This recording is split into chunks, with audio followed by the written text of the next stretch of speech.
या देशाचा जर कोणी पप्पू आहे तो राहुल गांधीच आहे आणि महाराष्ट्राचा जर पप्पू आहे तो आदित्य ठाकरे आहे.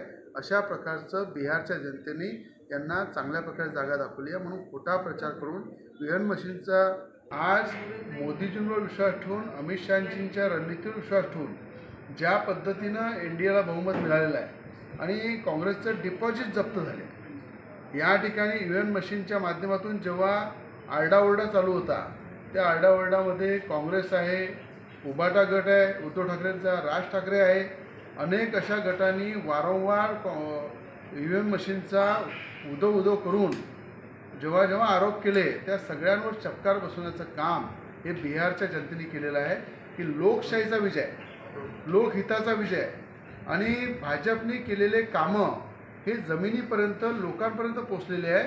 त्या सगळ्या लोकांनी डोक्यावर घेऊन खऱ्या अर्थानं एनडीएचा विजय केलेला आहे, मोदींच्या विचाराचा विजय केलेला आहे आणि यासाठी मी मनापासून हे ठरलेलं आहे की या देशाचा जर कोणी पप्पू आहे तो राहुल गांधीच आहे आणि महाराष्ट्राचा जर पप्पू आहे तो आदित्य ठाकरे आहे.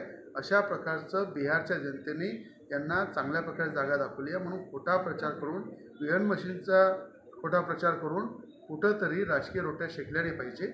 लोकतंत्राचा, लोकशाहीचा आदर केला पाहिजे अशी उद्धव ठाकरेंना माझी सलाह आहे. याचा परिणाम